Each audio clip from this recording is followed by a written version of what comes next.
Olá, queridos, eu sou a professora Roni Matos. Nós vamos estudar a disciplina de Teologia da Educação Cristã, certo? Como nós tivemos alguma dificuldade ao vivo, então nós vamos gravar essa aula e na próxima quarta-feira vamos tentar fazer online novamente, certo? Sempre quando eu falo em educação, eu gosto de ler a passagem bíblica que está em Romanos capítulo 12, né? O primeiro versículo nós conhecemos: não vos conformeis com este século, mas transformai-vos com a renovação da vossa mente. E se eu fosse escolher uma períscope, né, aquele texto que resume o que eu quero dizer nessa aula, eu falaria a partir do verso 6, Romanos 12, 6 fala: temos, porém, diferentes dons, segundo a graça que nos foi dada. Se é profecia, seja segundo a proporção de fé. Se é ministério, dediquemos-nos ao ministério. O que ensina, dedique-se ao ensino. E o que exorta, faça-o com dedicação. O que contribui, com generosidade. O que preside, com zelo. Quem exerce misericórdia, com alegria. E aí eu destacaria o que nos diz respeito também, é o que ensine, dedique-se ao ensinar. Nossa disciplina é teologia bíblica, teologia da educação cristã. E para mim, teologia com leitura e escrita, nós temos que ser bons leitores. Nem sempre somos acostumados a ter essa prática, mas um teólogo que não lê é quase incompreensível, certo? Eu sei que falta tempo, falta hábito, mas se alguém me perguntasse: Roni, para essa disciplina, quais são os livros que você indica? Eu tenho alguns aqui na minha escrivania, e eu estava falando até para alguns que é A Inteligência Humilhada, de Jonas Madureira. Esse livro, nós não podemos deixar esta vida sem ler esse livro. É tremendo esse livro, né? Eu gosto também de ir por autores, mais do que por títulos, né? E o Dr. Carlson é um exegeta, um hermeneuta que dispensa citação. Coração do Crente, ele fala que o ensino tem que ser cristocêntrico, ensine a cruz, né? Então é esse, Coração do Crente, é barato. O que eu tenho lido é o Resgate do Pensamento Bíblico, de John MacArthur. John MacArthur é outro que também dispensa para nós qualquer comentário, né? Eu gosto um modelo de maturidade cristã, de Carlson. Vocês estão percebendo que mas o mais importante é essa questão do autor, né? Eu já citei 2 Carlson para você: Jonas Madureira, John MacArthur. Tipo assim, alguém vai... Augusto Cury, eu não tenho nada contra Augusto Cury, eu tenho alguns livros de Augusto Cury, li, mas não é um livro teológico. Eu não indico para teólogos, né? É tão curto. Eu procuro não ler livros devocionais. Nada contra alguém que leia, mas eu não tenho tempo. Eu prefiro ler livro mais teológico, né? E um autor que aonde tiver livro dele, eu estou comprando, é do Tim Keller, porque é uma teologia que eu me aproximo muito. A Igreja Centrada, gente, da Vida Nova. Vida Nova, a maioria dos livros do Tim Keller é da Vida Nova. É maravilhoso esse livro. Fala sobre educação, fala sobre tudo. Tem uma linha que nós chamamos de missional, né? Depois vocês leem. Quem nunca ouviu falar em teologia missional, a gente vai ter oportunidade de falar um pouco, tá bom? E a nossa disciplina básica, eu até perdi aqui, não, já achei. Fora a Bíblia, nós temos esse aqui, ó.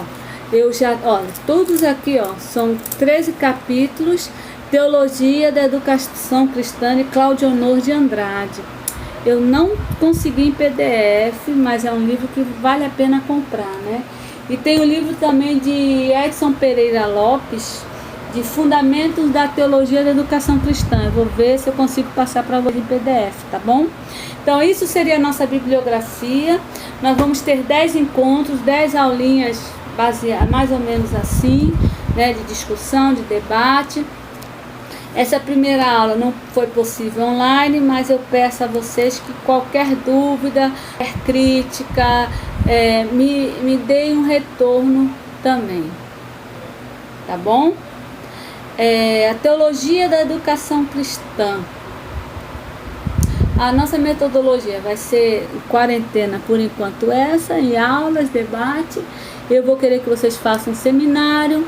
Toda aula nossa, eu vou pedir um questionário, eu já vou enviar hoje o que? São dia 15 de abril, certo? Então, hoje ou até amanhã, o máximo, eu vou estar enviando esse questionário para vocês me entregarem na próxima quarta-feira, tá bom, queridos?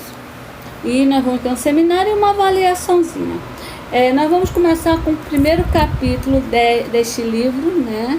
Ele fala sobre o que é teologia da educação cristã. Tem um autor alemão, Willis, né? Ele fala que a civilização é uma corrida entre a educação e a catástrofe. Ou seja, dá a entender que quanto mais você educa o povo, mais o povo se distancia da catástrofe. E sobre essa pandemia, eu achei assim, muito interessante. Hoje eu fui ao supermercado e o brasileiro é de abraçar, beijar, apertar a mão, né? E alguns povos acham que nós não temos nenhuma higiene devido a esse nosso costume, né? Talvez nós sejamos também exagerados nisso. E hoje eu estava na fila do supermercado e meus filhos falam: mãe, quando você está em fila, você está na sua praia, porque eu gosto de conversar tudo. Mas lá eu com a máscara, né? Distante 1,5 metro, não podia conversar. E eu tava passando álcool gel, todo mundo naquela loucura. E eu estava pensando, isso aí, gente, isso é uma educação. E vai ser provavelmente por muito tempo. Alguns cientistas falam que nós vamos ter esses hábitos na nossa vida, de lavar a mão com gel, de não ser muito próximo. Tem países agora que decretam o uso da máscara, que eu não me acostumo, mas eu uso quando saio, né? Então, e o que eu quero dizer? A educação é a catástrofe, porque quanto mais nós respeitarmos esse isolamento social, esse distanciamento, menos pessoas vão adquirir o vírus. A lógica é essa. Então, parece que é na Coreia do Sul que eles tiveram poucos problemas em relação a isso, porque é um povo que já vinha se prevenindo, porque já tinha educação. Certo? Se a gente, me desculpe aqueles que moram no Alecrim, ou que frequentam, ou até mesmo sendo em Macaíba, dessas cidades, você vê que ainda nesse auge da pandemia, mas tem pessoas que se abraçam, conversam na rua, e isso aí é o que eu falo, que passa pela falta de educação, sabendo que um vírus que não é mortal, mas é um vírus que é super contagioso, que pode implodir o nosso sistema de saúde. Então, aí está a explicação da educação se distanciando da educação para nós usarmos a máscara, nós termos um tempo agora que não vai ser para sempre de isolamento social. Nós vamos evitar provavelmente uma catástrofe maior desse coronavírus. Então, ou seja, a educação, ela tem uma utilidade, ela é civilizatória. E nós aqui nessa disciplina não vamos falar só de educação pura e simples, vamos falar principalmente que a nossa disciplina que é a educação de Cristo, educação cristã, né? A história diz que a Alemanha mudou muito com as influências dos ensinos básicos de Lutero, que Lutero foi o homem que foi dedicado à leitura da palavra de Deus, ao ensino, tanto ele quanto a sua esposa também. Eu estava fazendo estudo da Reforma Protestante, a voz feminina, e a esposa dele, né, Catarina Bora, ela também foi, se eu não me engano, Catarina Bora, ela, enquanto Lutero saía para pregar, ela tomava conta da sua casa, cerca de 200 teólogos, padres, né? E ela ensinava, ela escreveu livro. Então, Martinho Lutero foi um educador. A nossa história da nossa religião protestante, ela passa por estudo, por educação. Não só a protestante, como todo o cristianismo, né? A gente pode falar a diferença, muitas vezes, dos Estados Unidos para o Brasil, de atraso, né? Os Estados Unidos é um país que ele operou muito mais do que o Brasil. E muitos dedicam essa prosperidade na educação que eles tiveram, que foram pessoas que imigrantes que vieram da Europa, que vieram fugidos, mas eram pessoas que tinham uma educação bíblica, uma educação cristã mais sólida, e prosperou. E nós ficamos aqui com a religiosidade, muitas vezes retrógrada ainda, né, da Idade Média, e depois, né, e que deu também na Idade Média, e nós ficamos com essa religiosidade retrógrada, e nós não desenvolvemos tanto quanto os Estados Unidos. Isso levando em conta aos fatores históricos, né? Agora eu não sei, ou a gente pode discutir quem é mais desenvolvido ou não, certo? Nós sabemos que o Brasil ele tomou um fôlego em relação à educação cristã quando os primeiros evangélicos no século XIX chegaram aqui no Brasil, né? Eu tive o prazer de conhecer a primeira igreja do Brasil, que foi a Igreja Fluminense Congregacional no Rio de Janeiro, que foi onde teve a primeira escola bíblica dominical, né? Então, começamos a delimitar a diferença entre o progresso, fazendo a educação cristã correta, e o obscurantismo, a religiosidade retrógrada, só de mitos. Então, a educação cristã é muito importante em relação a esse desenvolvimento também de cultura, desenvolvimento civilizatório, certo? Quando nós começamos uma disciplina, é importante a gente entender o que seria os termos, né? Teologia, eu estou falando para estudantes de teologia, sabe o que é, principalmente o que? O estudo de Deus, teos, né? Deus, e logia é tratado, estudo. Esse termo foi criado pelo um grego, Ferécides, né? E foi a primeira vez que ouvimos falar nele, né? Basicamente, a teologia da educação cristã, ela se apoia em Mateus, capítulo 28, é um texto que nós conhecemos e nós chamamos o texto da Grande Comissão. Mateus 28, 19 e 20. 18, eu vou começar a ler do 18. Jesus, aproximando-se, falou-lhes, dizendo: toda autoridade me foi dada no céu e na terra. Portanto, vão e façam discípulos de todas as nações, batizando em nome do Pai, do Filho e do Espírito Santo. Olha só. Ensinando-os a guardar todas as coisas que tenho ordenado a vocês. E eis que estou com vocês todos os dias até o fim do século, até o fim dos tempos. Portanto, vão e façam discípulos. Você fazer discípulo não é só você pregar, aceita Jesus, amém e pronto, né? Jesus nos dá uma ideia do gerúndio, de continuar ensinando. Ele ainda no verso 20, ele fala: ensina, pare, dedique, ensina a guardar todas as coisas que tem ordenado. Isso foi as últimas palavras para os discípulos de Jesus, né? Eu acho interessante, o ministério de Jesus foi bem rápido. Foram 3 anos aqui na terra, e 3 anos ele passou curando, passou regimentando multidões, mas principalmente 3 anos ele passou ensinando os seus discípulos. Eu estou aqui, a nossa turma aqui, eu acho que tem 4 pessoas. Não são poucas pessoas.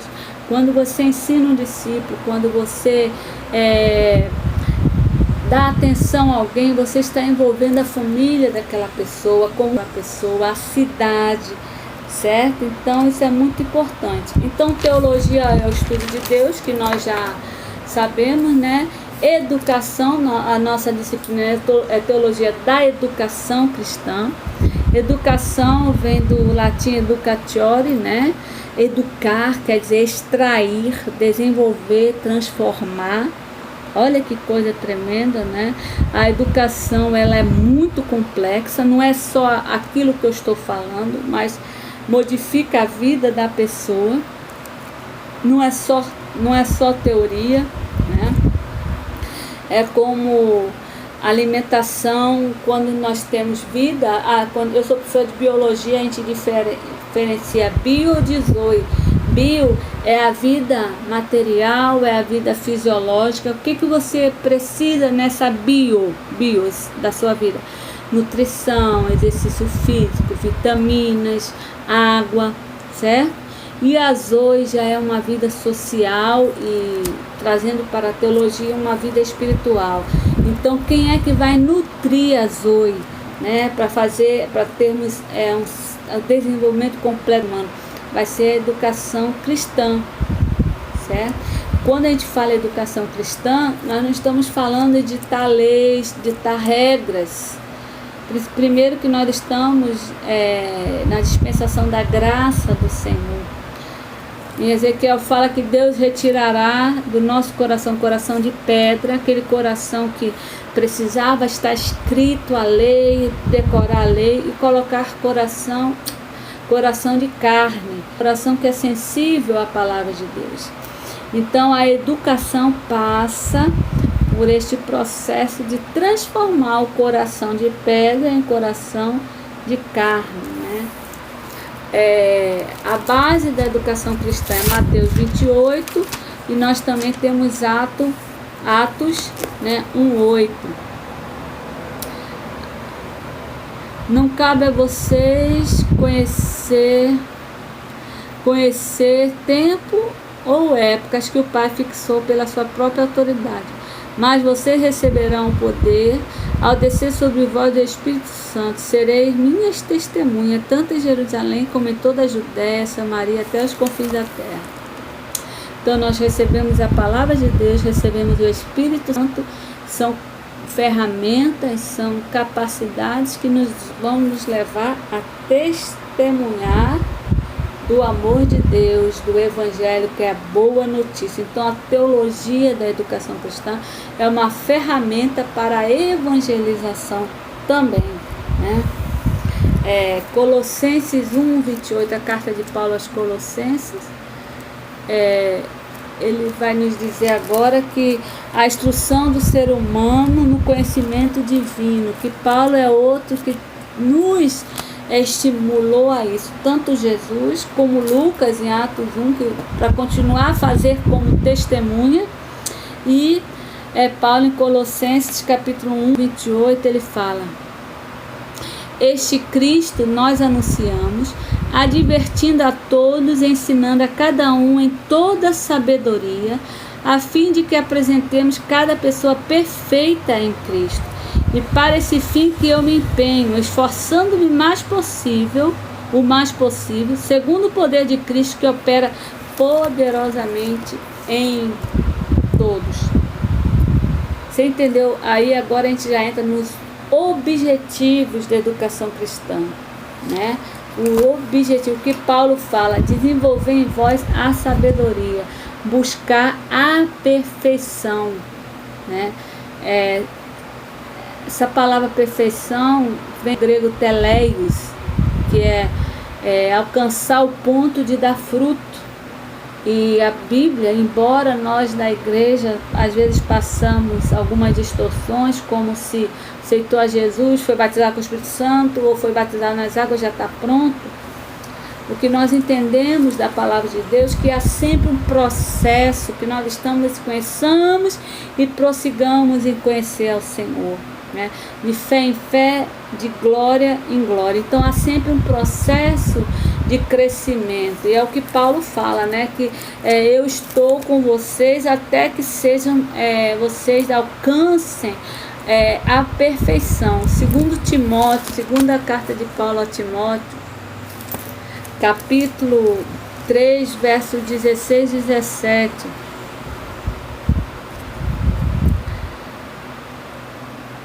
Toda a escritura é inspirada por Deus, é útil para o ensino, para a correção, para a educação na justiça, a fim de que o servo de Deus seja perfeito e perfeitamente habilitado para a boa obra.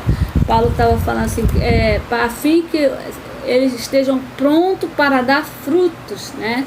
Mesma carta de Paulo, 2 Timóteo 2,15, é um texto que nós conhecemos, né?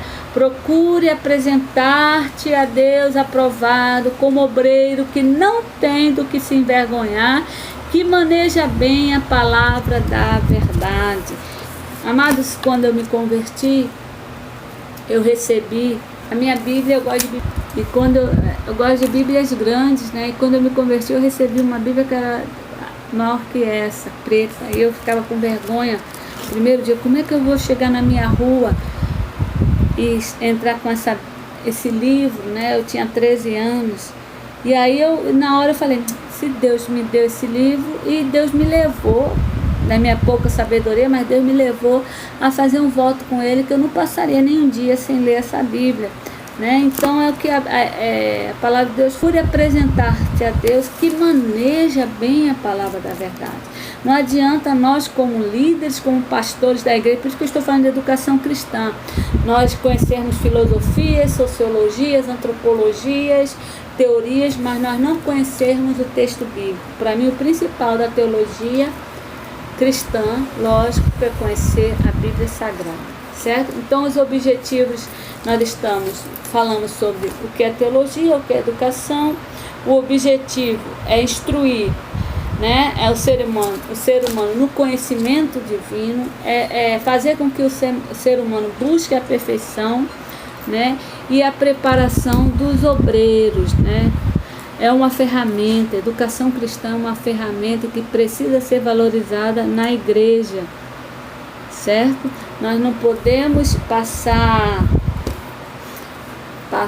livres, passar de forma superficial e deixarmos a nossa igreja sem aprofundamento da palavra de Deus. Então a teologia é muito importante para isso, certo?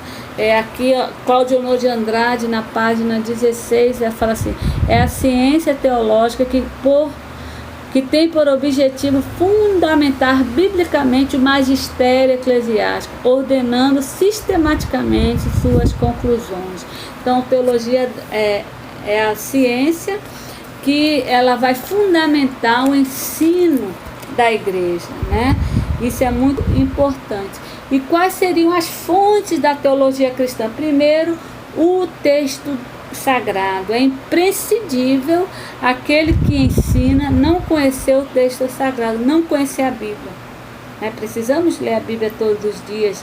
A Bíblia, que ela é inerrante, infalível, que toda a revelação de Deus já foi encerrada na Bíblia.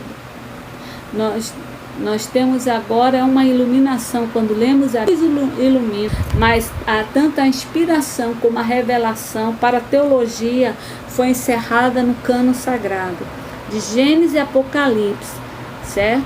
A revelação é o conteúdo da Bíblia e a inspiração é a forma de registro que Deus ordenou para os autores. Por isso que eles são inspirados por Deus. E quando nós lemos 2 Timóteo 2,15, aquela palavra que nos fere, né? Aquela palavra que nos toca, nós estamos sendo iluminados pela palavra de Deus, certo? Então, é o texto sagrado. Cláudio Honor, ele fala assim, os credos, né, e as declarações de fé. Eu sou da Evangélica Pentecostal do Brasil, nosso seminário é da Missão Evangélica Pentecostal do Brasil. Nós temos o nosso credo, que é baseado no credo dos pais da igreja, e cada igreja tem o seu credo, e a teologia cristã ela é baseada nessas declarações de fé, né? Por exemplo, a nossa, cremos em um só Deus eternamente subsistente, em 3 pessoas do Pai, o Filho e o Espírito Santo, na inspiração verbal da Bíblia Sagrada, na concepção virginal de Cristo, na pecaminosidade do homem, na necessidade absoluta do novo nascimento, no batismo bíblico, na necessidade e na possibilidade que temos de viver uma vida santa mediante a obra expiatória de Deus, né? Aí até chegar na escatologia, no juízo vindouro. Isso é o credo da nossa igreja, também é baseado muito no credo da Assembleia de Deus, porque nós somos uma igreja pentecostal, mas toda a igreja tem o seu credo e é baseado, não difere tanto, porque é baseado no credo dos apóstolos, né? Então a teologia de educação, a teologia de educação cristã, ela se baseia nisso, né? Baseia-se também na vocação da igreja, do ensino, né? A igreja não pode relegar nem esquecer sua vocação magisterial. Cristo estabeleceu não somente para ser uma comunidade adoradora, mas igualmente educadora. A gente acha que a igreja é um hospital, as pessoas têm que ir lá para ser curadas, embora Deus cure na igreja, mas a igreja não é um hospital. Ou a igreja é uma empresa que as pessoas lá têm que dar o dízimo, ser abençoadas. Isso é a teologia da prosperidade que eu abomino. Mas na realidade a igreja é uma comunidade de adoração a Deus e educadora, porque lá é onde os irmãos vão aprender a servir ao Senhor, né? Aí o Claudio Honor, ainda nesse capítulo, ele fala da realidade de hoje. Se vocês já ouviram falar em Zygmunt Bauman, ele fala que nós vivemos de uma modernidade líquida. Essa modernidade líquida é caracterizada por relações frágeis, nada fixo. E a educação também foi nesse embalo, né? Hoje a gente fala que nós chegamos à pós-verdade. Não existe verdade, existe a minha verdade, a sua verdade. E para a teologia da educação cristã existe o absoluto. O absoluto é o Deus eterno, o absoluto são os preceitos do Senhor, né? Existe apenas uma interpretação da Bíblia. Mas, pastora Roni, nós temos tantas correntes teológicas, temos as correntes, por exemplo, na escatologia pré-tribulacionista, pós-tribulação. Mas, queridos, uma só está correta. Não sei se é a minha ou da presbiteriana, mas a Bíblia só permite uma interpretação. A gente ainda não sabe qual está correta. Então, a realidade, estou falando da realidade da educação cristã, ela, enquanto a realidade de educação, eu atuei 30 anos na área educacional secular, e eu falava muito, professor de biologia, a aula que eu dava no ano 90 para os meus alunos, a profundidade de fisiologia, de anatomia, quando chegou no ano 2000 e pouco eu não conseguia mais dar, porque cada vez mais nós fomos nos tornando pessoas superficiais, conhecimentos superficiais, embora hoje nós temos assim acesso a todas as tecnologias, todas as bibliotecas do mundo, mas conhecimento é informação, não é conhecimento. Nossos jovens, nossas crianças estão tendo a informação, nós temos informação. Conhecimento já tem a ver com extração, tem a ver com transformação, né? Então hoje o que eu quero dizer? Tanto o mundo está desenvolvendo uma educação superficial, quanto a igreja do Senhor imersa no mundo, que nós estamos em dialética com o mundo, nós também estamos desenvolvendo esta superficialidade. Quando os nossos irmãos só querem palavras de bênção, palavras de vitória, poucas palavras de confronto, então nós estamos desenvolvendo uma educação cristã superficial. Vocês depois podem até relatar isso para mim um pouco, o que vocês acham.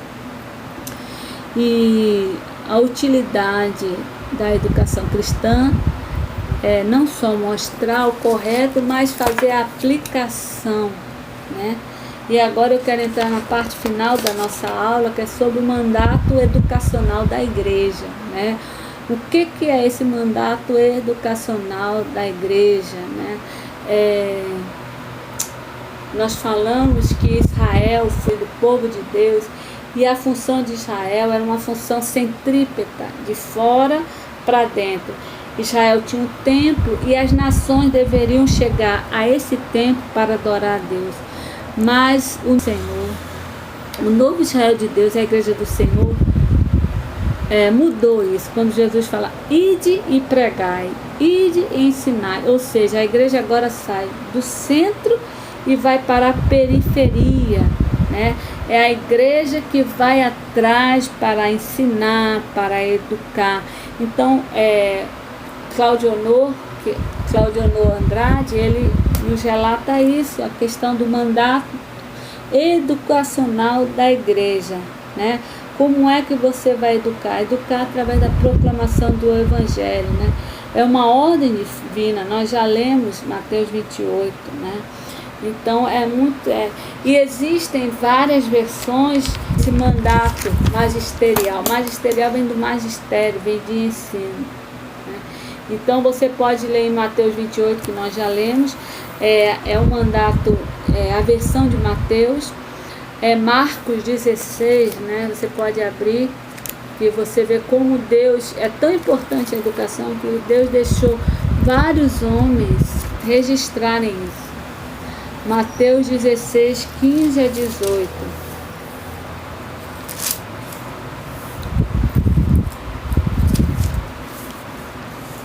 Mateus 16, 15. E disse-lhe: vão por todo mundo e preguem o evangelho a toda criatura. Quem crer e for batizado será salvo. Quem, porém, não crer será condenado. Marcos, né? Não, isso é Lucas. Não, esse é Marcos, me desculpa, Marcos 16, 15 e 18. Aí a versão de Lucas, ele cita aqui Lucas 24.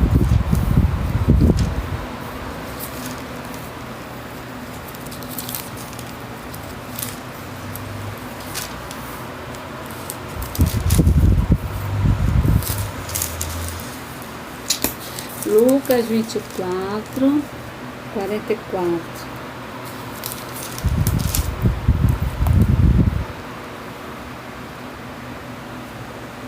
A seguir, Jesus lhe disse: são estas palavras que eu lhes falei. Estando ainda com vocês, era necessário que se cumprisse tudo que está escrito a respeito de mim na lei de Moisés, nos profetas e nos salmos. Então lhes abriu o entendimento para compreender a Escritura. E disse: assim está escrito, que o Cristo tinha que sofrer, ressuscitado entre os mortos ao terceiro dia, e que em seu nome se pregasse arrependimento para a remissão dos pecados a todas as nações, começando em Jerusalém. Você é testemunha destas coisas. Eis que envio sobre vós a promessa de meu Pai, permaneça, pois, na cidade, até que vos sejam revestidos do poder que vem do alto. Então, amados, o que a palavra de Deus nos diz sobre o mandato educacional da igreja, né? Ele é apoiado nos evangelhos, em Atos 1:8, que tem a ver com ser testemunho da palavra de Deus, né? E quem é quem nos dá esse mandato é o Senhor Jesus, que Ele é o mestre dos mestres. A palavra de Deus fala que no reino de Deus só há um mestre, que é o Senhor Jesus, né? Então há uma soberania desse mandato magisterial em Cristo Senhor Jesus.